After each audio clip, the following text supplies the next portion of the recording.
Hello hi నమస్తే ఆదాబ్ నేను మీ #MD welcome to Tollywood bus.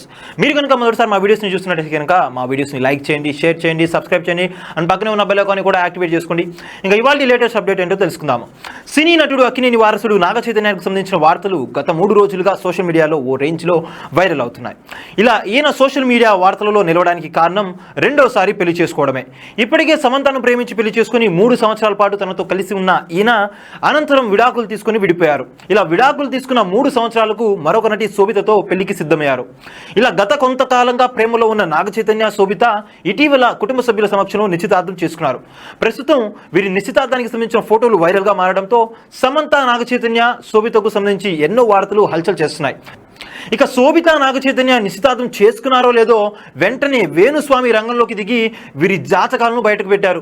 Venu Swamy చెప్పిన దాని ప్రకారం సమంత నాగ చైతన్య బంధం 50% మంచిగా ఉన్నప్పటికీ విడిపోయారు. కానీ నాగ చైతన్య శోభితల బంధం కేవలం 10% మాత్రమే ఉంది కనుక వీరిద్దరు కూడా పెళ్ళైన 3 సంవత్సరాలకు అంటే 2027వ సంవత్సరానికి ఒక స్త్రీ కారణంగా విడిపోతారని షాకింగ్ విషయాన్ని వెల్లడించారు. ఇలా శుభమా అని పెళ్లి చేసుకోబోతున్నారో లేదో వెంటనే వేణుస్వామి విడిపోతారని చెప్పడంతో ఎంతో మంది ఈయనపై ట్రోల్ చేస్తున్నారు. గతంలో కూడా సమంత నాగ చైతన్య నిశ్చితార్థం చేసుకున్నప్పుడు ఒక మహిళ కారణంగా 3 సంవత్సరాలకు వీరిద్దరూ విడిపోతారని ఈయన చెప్పారు. వేణుస్వామి చెప్పిన విధంగానే శోభిత కారణంగా సమంత నాగ చైతన్య విడిపోయారు. ఇప్పుడు కూడా శోభిత నాగ చైతన్య విడిపోతారని ఈయన వెల్లడించారు. అంతేకాకుండా నాగ చైతన్య జాతక రీత్యా తండ్రి అయ్యే అవకాశాలు చాలా తక్కువగా ఉన్నాయి.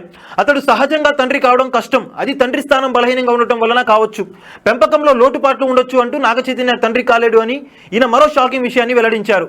ఈ విధంగా నాగ చైతన్య శోభిత జంట గురించి అలాగే నాగ చైతన్య తండ్రి కావడం గురించి వేణుస్వామి చెప్పిన ఈ వ్యాఖ్యలపై అక్కినేని అభిమానులు తీవ్ర స్థాయిలో ఆగ్రహం వ్యక్తం చేస్తున్నారు.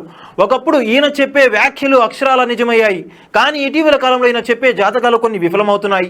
అందులో భాగంగా 2 తెలుగు రాష్ట్రాల ఎన్నికల ఫలితాలు ఒక చక్కని ఉదాహరణ చెప్పవచ్చు.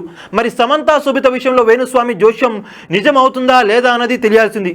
చూశారు కదా గాయస్, మరిన్ని ఇలాంటి ఇంట్రెస్టింగ్ వార్తల కోసం చూస్తున్నారండి మా ఛానల్. మీరు కనుక మొదటిసారి మా వీడియోస్ని చూసినట్టయితే కనుక మా వీడియోస్ని లైక్ చేయండి, షేర్ చేయండి, సబ్స్క్రైబ్ చేయండి అండ్ పక్కనే ఉన్న బెల్ ఐకాన్ కూడా యాక్టివేట్ చేసుకోండి.